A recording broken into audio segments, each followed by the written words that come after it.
we doing? Good. How are you? Great. Yeah. Happy New Year. Thank you. Hi, Karen. How are you? Fill us in on who's out. Elaine will be out. Landry will be out. Tonga will be out. Wilson will be out. Westover will be questionable. Is there a plan to activate either Milton or Will for the game on Sunday?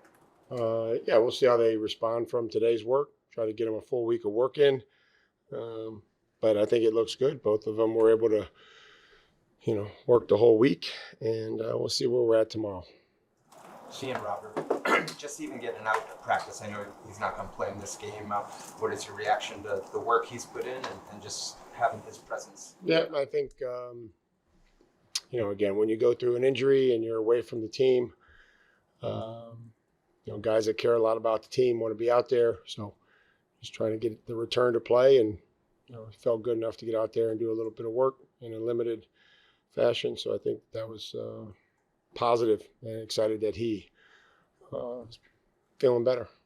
But it's opposite. Of course, some specific ways you encourage Drake May to be. Just everybody in their own way, especially quarterbacks and head coaches, have to find a way to reach the team or represent the organization. And there's a lot of different ways that Drake can do it. And we focused on making connections and getting to know people. And obviously, you have to say things that get people's attention, get players' attention, where they're, there's a different version in your office or locker room, in the meeting rooms or on the field. It's just about getting a feel for each person that you're trying to get a message across to, or try to be able to connect with, to help them do their job better. Mike, yesterday during the media portion, we noticed you with some one-on-one time with Christian. We noticed Stefan sort of leading the huddle, 1, 2, 3 break. How would you summarize, given some of the background stuff that's going on outside of the walls here? How would you summarize how they're doing, in terms of being on the team and going through this?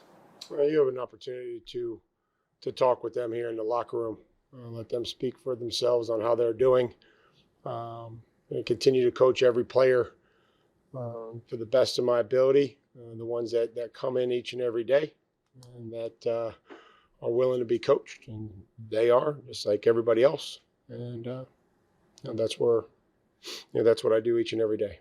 Coach, what are you doing specifically to keep people dialed in? It's been a wild week with you clinched the East, and then you had the players get into trouble off the field, and then now this weekend coming up.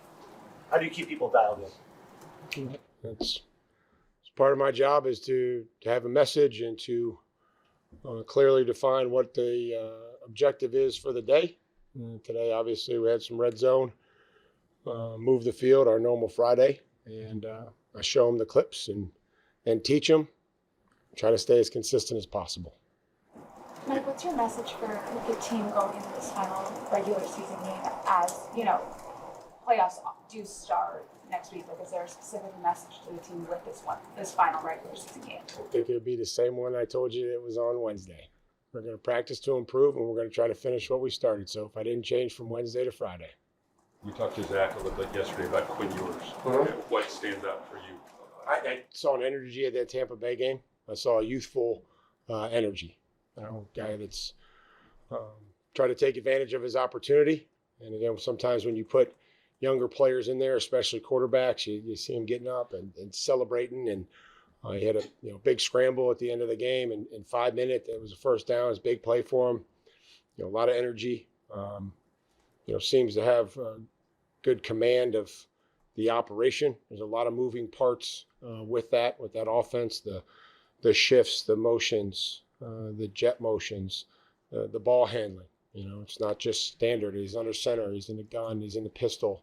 And then being able to execute the play action and the boot game. So I think he's gotten off to a good start. What are the considerations you have to make as a defense when deciding how to handle motion?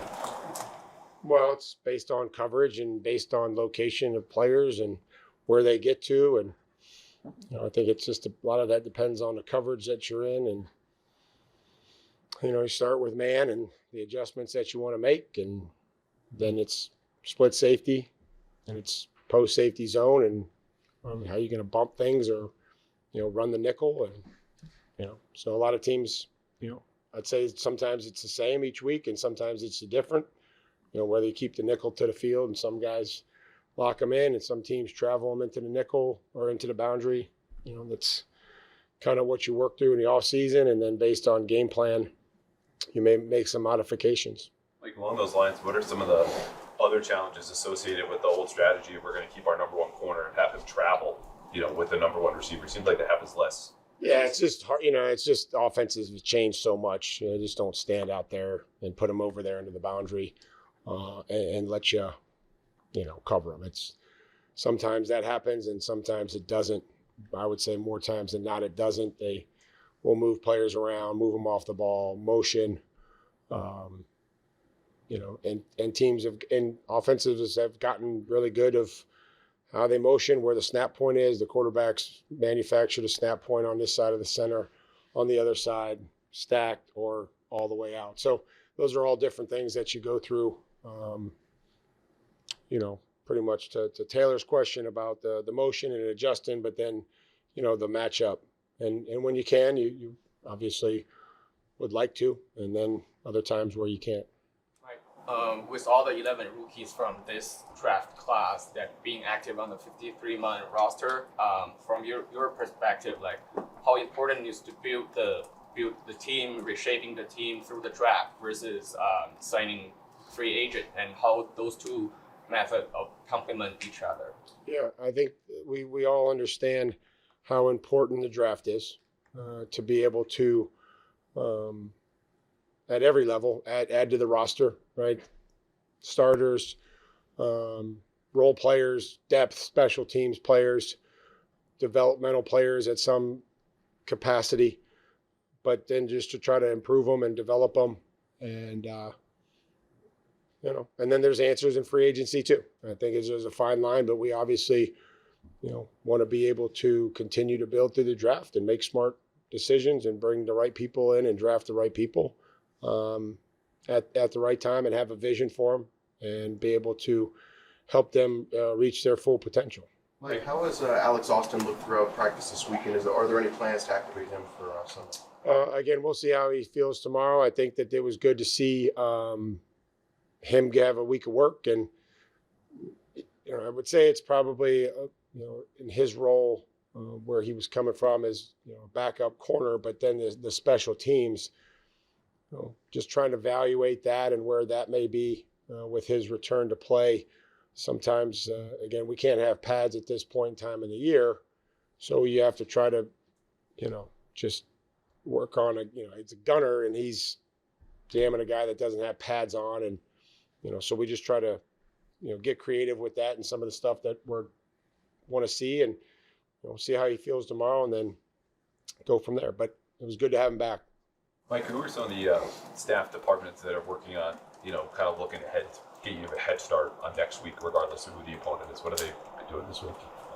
Well, I was, we don't have any idea. You can look at percentages.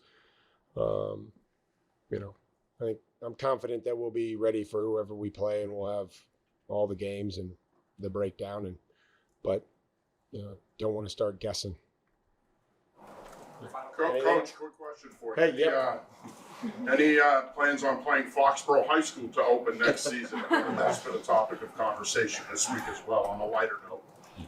That one's been around since I played here. So anything that we can do to support Foxborough High School football team, I am willing to do. And so maybe next year we can tie in a scrimmage before our stadium scrimmage, or we'll come up with something creative, I'm sure.